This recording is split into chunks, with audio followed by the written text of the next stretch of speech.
সামনে একটা লড়াই আসবে এই দেশের মাটিতেই। এটা আমাদের ভবিষ্যৎবাণী না, এটা আমাদের দূরদর্শিতার আলোকে বলছি। একটা তো লড়াই দেখছেন প্রকাশ্য কুফুরির সাথে তাওহীদের লড়াই। একটা লড়াই দেখছেন না, প্রকাশ্য কুফুরির সাথে কিসের লড়াই? তাওহীদের। সামনে একটা লড়াই দেখবেন মডারেট ইসলামের সাথে প্রকৃত ইসলামের লড়াই। নতুন একটা ব্যাটল দেখবেন সমাজের মধ্যে চলবে, কথায় কলমে, টকশোতে, ময়দানে, ওয়াজ মাহফিলে, সব জায়গায় দেখবেন একটা নতুন ব্যাটল সামনে আসবে। মডারেট ইসলাম মানে সুশীল মার্কা ইসলাম, বুঝেন নাই? সুশীল মার্কা পশ্চিমা আদলের এক ইসলাম, পশ্চিমাদের সন্তুষ্টি মানে সাধনকারী ইসলাম, এবং যে ইসলামটাকে ওরা প্রমোট করবে, এর সাথে একটা লড়াই দেখা যাবে যারা নবী মুহাম্মদ সাল্লাল্লাহু আলাইহি ওয়াসাল্লাম এবং সাহাবীদের সেই সিরাতের আদলের ইসলাম মানে, এইটার সাথে একটা কনফ্লিক্ট সামনে দেখবেন আপনারা, দেখে নিয়েন ইনশাআল্লাহ। কারণ আমরা খুব গভীরভাবে অবজার্ভ করছি বিষয়গুলো, যে যারা এতদিন পর্যন্ত সুযোগ সন্ধানী ছিলেন তারা এখন মডারেট ইসলামের দীক্ষায় দীক্ষিত হচ্ছেন। এই ইসলাম দিয়ে আল্লাহর জমিনে দিন কায়েম হবে না। ইসলামে আল্লাহর জমিনে দিন কায়েম করতে হলে সাহাবীদের ইসলাম নিয়ে আসতে হবে বাংলার জমিনে। আর সাহাবীদের ইসলাম শুধু আমর বিল মারুফের ইসলাম ছিল না, এখানে নাহি আনিল মুনকারও ছিল। মানে আপনারা হয়তো বোঝেন নাই, মানে শুধু সৎ কাজে আদেশের ইসলাম ছিল না, বরং অসৎ কাজে নিষেধের ইসলামও ছিল। শুধুমাত্র আমরা ভালো ভালো কথা বলবো, অন্যায় নিষেধ করব না, শুধুমাত্র তাবলীগের কথা বলবো, আল্লাহর জমিনে দিন কায়েমের কথা বলবো না, প্রয়োজনে আমরা জুলুমের বিরুদ্ধে দাঁড়িয়ে যাব না, জালেমের বিরুদ্ধে প্রতিবাদ করব না, এইরকম ইসলাম, এইরকম মানহাজ দিয়ে আপনি বাংলাদেশের জমিনে দিন কায়েম করতে পারবেন। এখন কথা হচ্ছে, আমি অনেক গভীরে চলে যাচ্ছি। যুবক ভাইদেরকে বলছিলাম যে নামাজের সাথে তেলাওয়াত ধরে রাখেন, আজকার ধরে রাখেন, ওলামা ইকরামের সোহবত ধরে রাখেন, এবং প্রকৃত ইসলাম আর এই প্রোটেস্ট্যান্ট ভার্সন অফ ইসলাম, মডারেট ইসলাম, এর পার্থক্য বোঝার চেষ্টা করবেন। ইসলাম শিখবেন আল্লাহ, তার রাসূল এবং সাহাবীদের কাছ থেকে। ইসলাম আমাকে পশ্চিমাদের কাছ থেকে শিখতে হবে না, ভারতের কাছ থেকে শিখতে হবে না, এই সুশীলদের কাছ থেকে শিখতে হবে না, এই মোনাফেক মার্কা বুদ্ধিজীবীদের কাছ থেকে শিখতে হবে না। ইসলাম শিখবো কোত্থেকে? সাহাবীদের কাছ থেকে। কাদের কাছ থেকে? এবং সিরাত থেকে আমি দলিল নিব। কোত্থেকে দলিল নিব? সিরাত থেকে, কোরআন থেকে এবং সুন্নাহ থেকে আমি দলিল নিব। আমি পশ্চিমাদের থেকে দলিল নিব না। একটা বিষয়ে স্পষ্ট মনে রাখবেন, ওরা যে ইসলামটাকে প্রমোট করবে নিঃসন্দেহে সেই ইসলামের মধ্যে আব্দুল্লাহ বিন উবাইয়ের একটা মানহাজ থাকবে। ওদের ইসলামের সাথে আব্দুল্লাহ বিন উবাইয়ের মানহাজ জড়িত থাকবে। খবরদার এই ট্র্যাপে পা দিবেন না, আল্লাহ পাক আপনাদেরকে হেফাজত করেন, আমিন। এরপরে আসেন যে পয়েন্টটা নিয়ে আমি এদিকে চলে আসছি, যে আমাদের সমাজের এই সংকটগুলা, যে বড় বড় লেভেলের সংকটগুলো, এইগুলোকে যদি আমরা দূর করতে চাই, তাহলে আল্লাহর কসম করে বলছি, রাষ্ট্র ব্যবস্থায় পরিপূর্ণ ইসলাম কায়েম না হওয়া পর্যন্ত আমরা পরিপূর্ণ স্বাধীনতা অর্জন করতে পারবো না। এইটা একদম নিজের মধ্যে সূরা ফাতিহার মতো মুখস্থ করে নেন। যতই আমরা জনবল দেখাই না কেন, যত মাহফিল করেন, যত প্যান্ডেল নিয়ে আসেন, হ্যাঁ, যত আপনি স্লোগান দেন, আরও তো অনেক কিছু করছি আমরা, ঠিক আছে, কাজ তো ভালো, আলহামদুলিল্লাহ, কোনো সমস্যা নাই। বাট এই কাজগুলো ভাটা পড়ে যাবে যদি উপরের লেভেলে ইসলামকে নিতে না পারি আমরা। এমনকি মসজিদের মধ্যেও আমরা স্বাধীন থাকতে পারবো না যদি আমরা রাষ্ট্র ব্যবস্থা ইসলামকে নিতে না পারি। গত 10 বছর দেখেন নাই, জুমার খুতবা কি দেওয়া হবে সেটার উপরে চাপ প্রয়োগ করা হয়েছে। ওয়াজ মাহফিলে কি বলবেন, কি বলতে পারবেন না, তার উপরে আপনাকে নজরদারি করা হয়েছে। আমরা তো এমন একটা হালতে ছিলাম যে বাসায় ঘুমালেও বাসার বাইরে ওই গোয়েন্দা সংস্থার লোকজন বসে থাকতো। কোথায় যায়, কি করে, কার সাথে ফোনে কথা বলে, কে তাকে কল দেয়, যে কল দিল তার সাথে এর কি সম্পর্ক। আমাদেরকে কল দিলে তো মানুষই বিপদে পড়তো, আর কি, কল দিয়ে তারাই বিপদে পড়তো। কার সাথে দেখা করে, কে বাসায় আসতেছে, কে যাচ্ছে।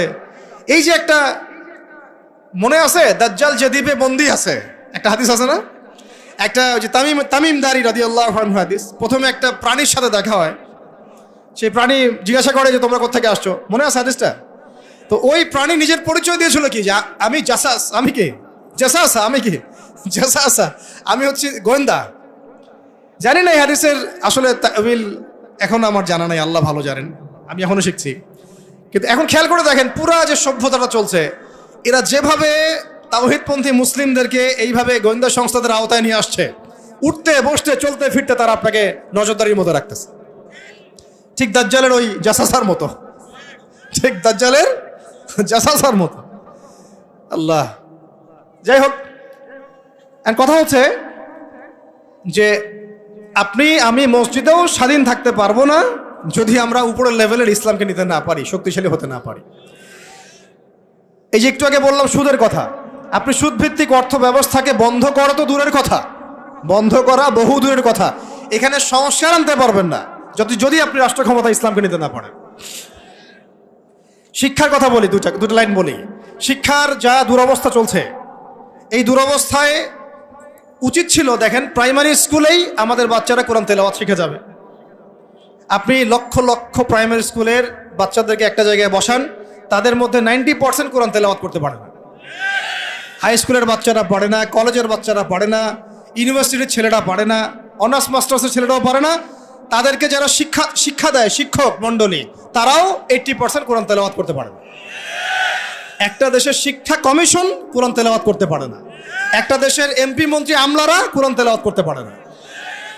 ইল্লা মাশাআল্লাহ, ইল্লা মাশাআল্লাহ, যারা শিখেছে তারা কিন্তু রাষ্ট্রীয় শিক্ষানীতির মধ্যে, সিলেবাসের মধ্যে শিখে নাই।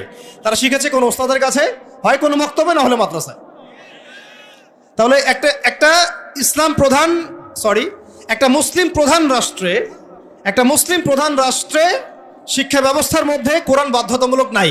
তাহলে আমরা শিক্ষার মধ্যে কোরআনের ইসলামের কি দ্বৈনতা বুঝতে অসুবিধা আছে? এই সংকট কিভাবে দূর করবেন যদি আপনি ইসলামকে রাষ্ট্র ব্যবস্থায় না নেন? দাবি করলাম, আন্দোলন করলাম, মানববন্ধন করলাম, আপনাদের কি মনে হয় তারা চেঞ্জ করে দিবে? কখনোই করবে না।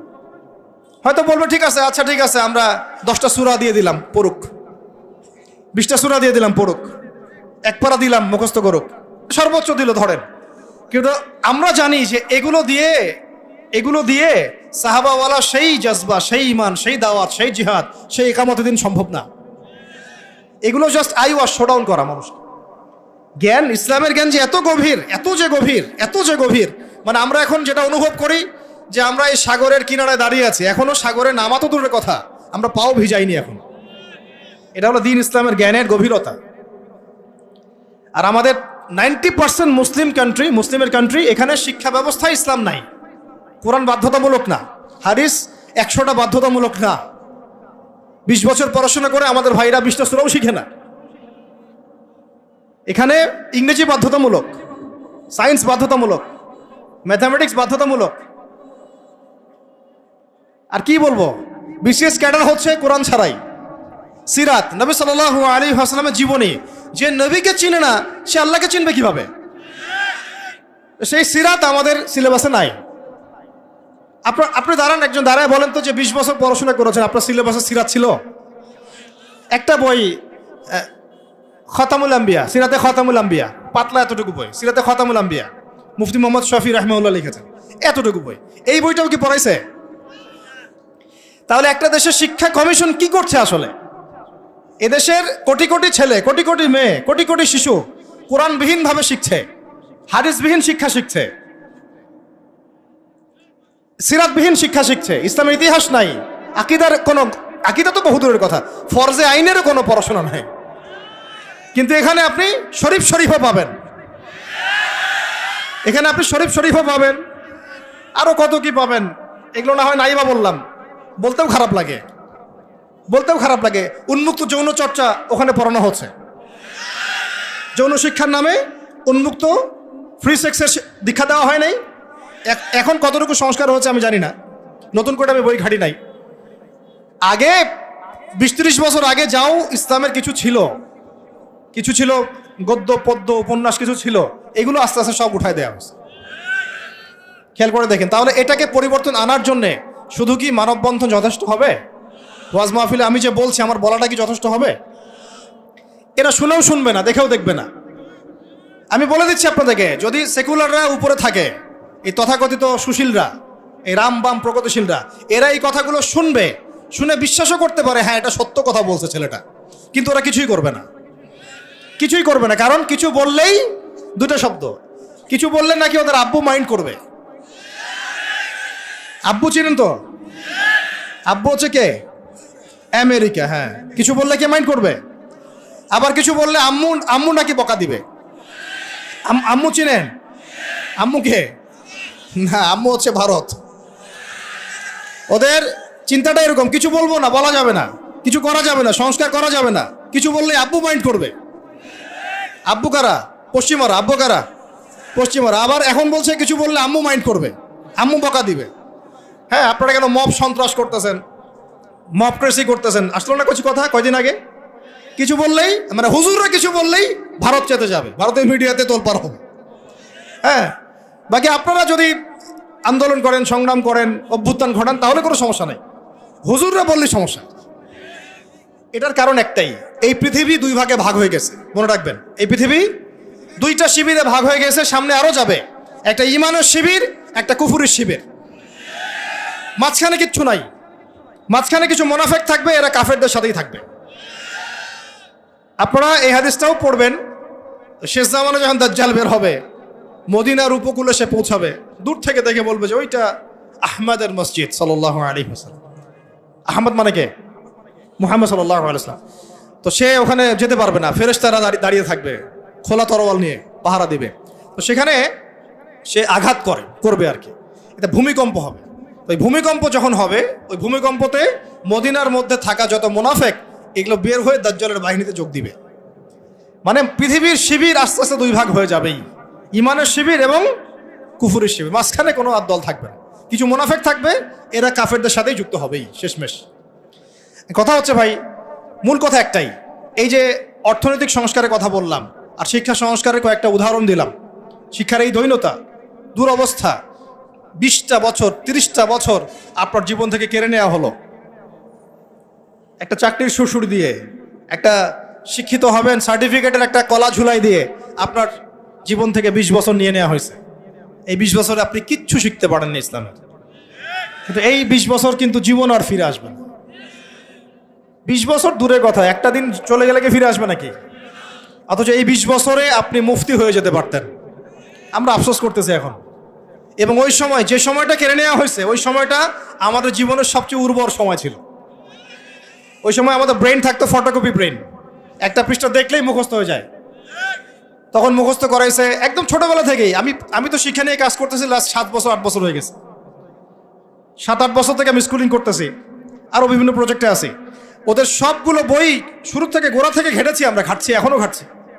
একদম ছোটবেলা থেকেই বাচ্চাকে শেখায় Jack and Jill went up the hill. আপনারা পড়ছেন না এগুলো? জনি জনি ইয়েস পাপা, এই কবিতাগুলো একদম ছোটবেলা থেকে প্লেয়ার ক্লাসে, নার্সারি ক্লাসে ওই কবিতার মধ্যে ওকে মিথ্যা শেখানো হয়। জনি জনি ইয়েস পাপা কবিতাটা দেখেন, ইটিং সুগার নো পাপা, খাচ্ছ কি চিনি খাচ্ছ, বলতেছে কি খাচ্ছি না, মুখের মধ্যে কিন্তু চিনি আছে। তাহলে ছোটবেলায় আমার বাচ্চাকে শেখানো হলো কিভাবে মিথ্যা বলতে হয়। প্রত্যেকটা জায়গায় সমস্যা আছে, প্রতিটা জায়গায় তারা সূক্ষ্ম সুকৌশলে বিষ ঢুকাই দিছে। প্রবলেমের মানে সমস্যার গোড়া যে এত গভীর, কোনটা ছেড়ে কোনটা বলবো আমরা হুঁশ পাচ্ছি না। এই জন্য পুরো মূল সমাধানের জায়গাটা বললাম, ওইটা যদি ঠিক হয়ে যায় বাকি সবগুলো ঠিক হয়ে যাবে ইনশাআল্লাহ। আর এখন বিগত প্রায় 50, 60, 70 বছর থেকে বাংলাদেশে দাওয়াতের কাজ অনেক হয়েছে আলহামদুলিল্লাহ, এখনো হচ্ছে, দৈনন্দিন হয়েই যাচ্ছে ইনশাআল্লাহ। একটা জেনারেশন তৈরি হয়ে গেছে আলহামদুলিল্লাহ, যারা আল্লাহর জমিন, আল্লাহ দিন কায়েমের জন্য জান পর্যন্ত দিতে পারবে।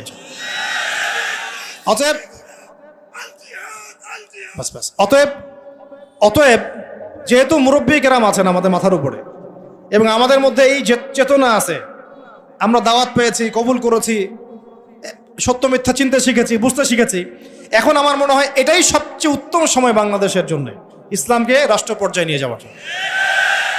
এখন যদি আমরা পিছুপা হয়ে যাই, শিথিলতা দেখাই, বা এই অভ্যুত্থানে আমরা যদি পরবর্তী সময়ে ইসলামকে এগিয়ে নিতে ব্যর্থ হয়ে যাই, আমরা আবার 50 বছর পিছায় যাব কিন্তু।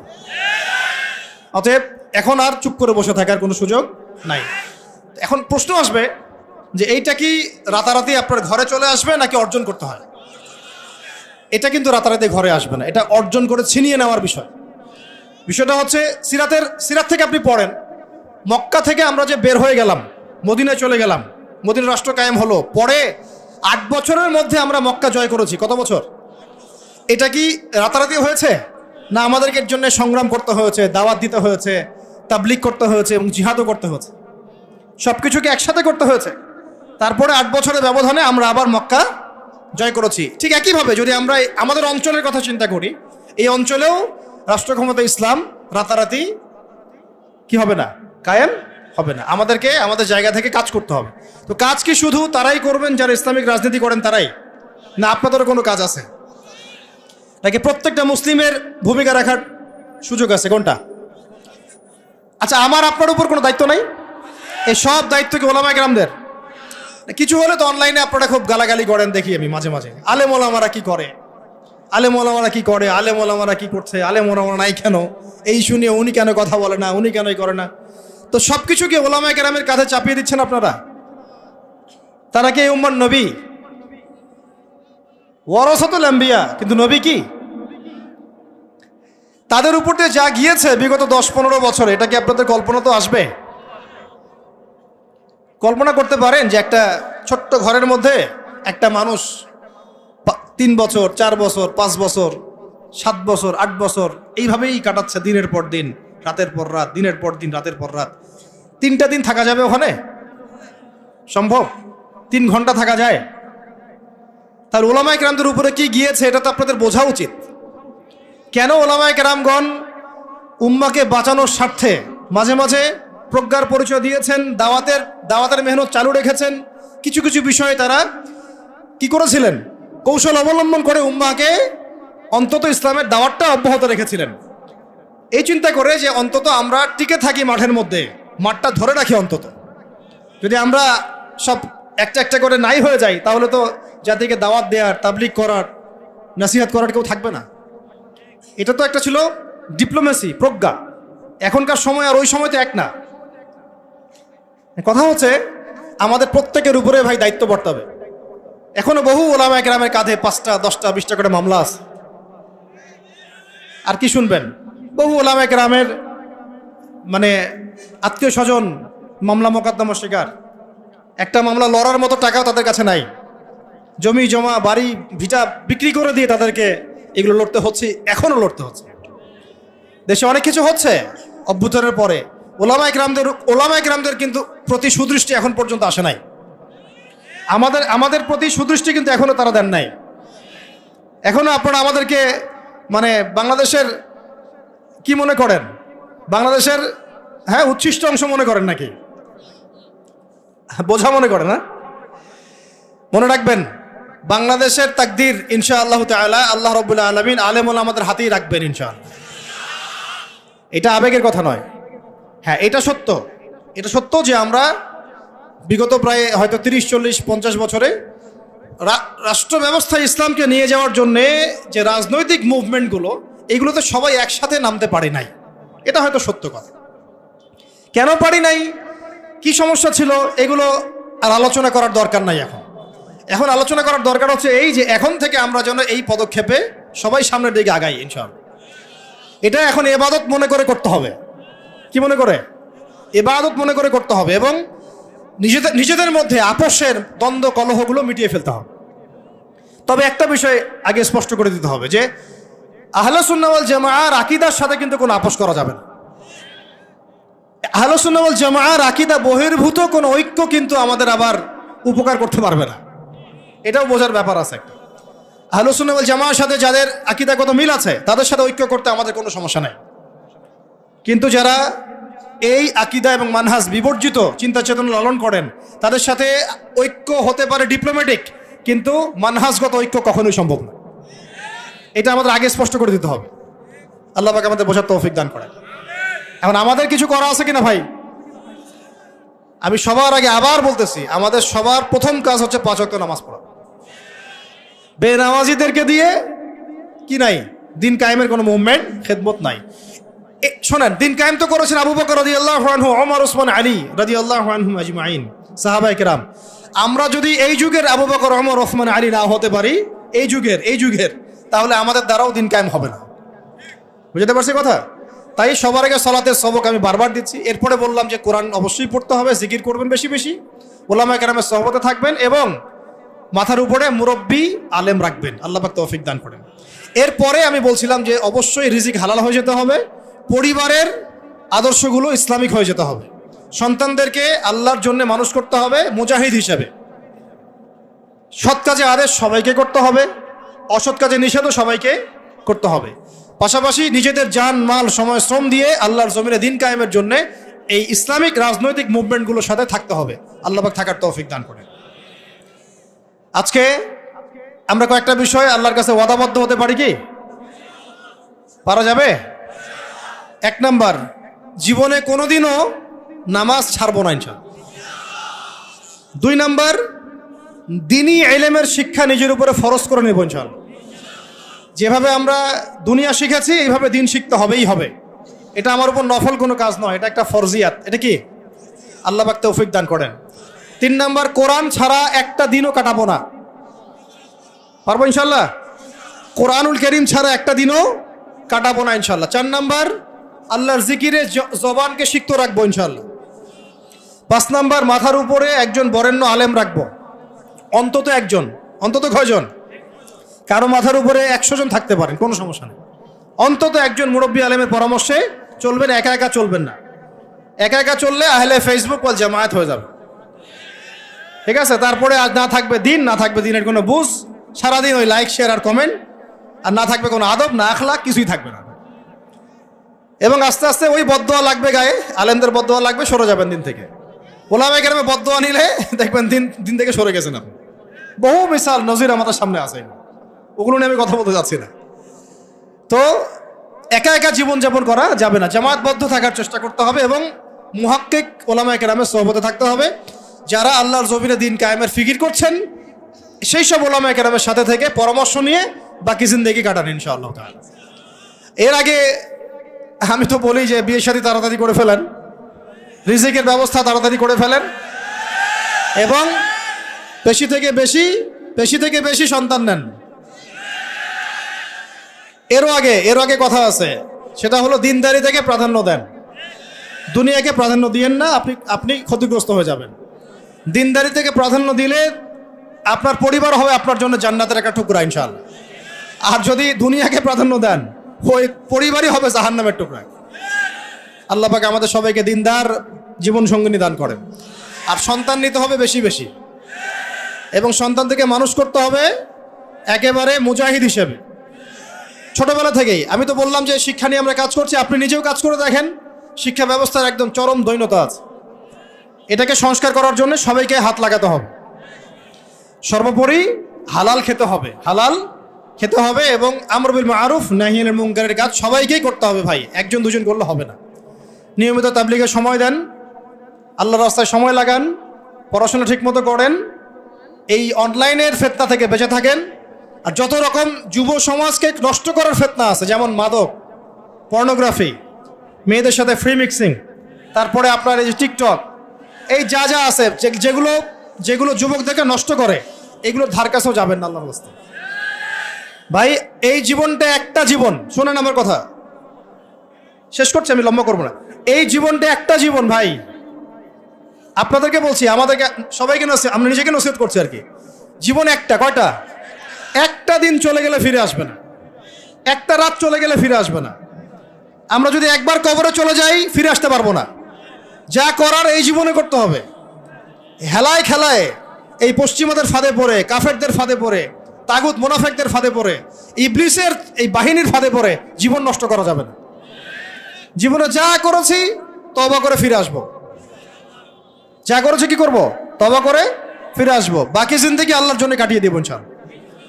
বাকি জিন্দেগির প্রতিটা দিন রাত, ওঠা বসা চলাফেরা শুধুমাত্র একজন ব্যক্তিকে অনুসরণ করবো আমরা ইনশাআল্লাহ। তার নাম কি? মুহাম্মদ রাসূলুল্লাহ সাল্লাল্লাহু আলাইহি ওয়াসাল্লাম এবং তার সাহাবীদেরকে অবশ্যই। এছাড়া আমাদের সামনে আর কিচ্ছু নাই, আর কোনো রাস্তাও খোলা নাই। আমাদেরকে বুঝতে হবে আল্লাহ পাক এই দুনিয়াতে আমাদেরকে তার ইবাদত করার জন্য পাঠিয়েছেন। আল্লাহ পাক দেখতে চান আমলে কেউ আহসান, আল্লাহ পাক দেখতে চান আইয়ুকুম আহসানু আমালা। আল্লাহ পাক সাফল্য বলতে তাই বুঝিয়েছেন ফামান যুহজিহা আনিন নার ওয়া উদখিলাল জান্নাতা ফাকাদ ফাজ। ওইটাই সাফল্য, দুনিয়ার সাফল্য চিরস্থায়ী নয়। আল্লাহ পাক আমাদের তরুণ ভাইদেরকে কবুল করেন, আমিন।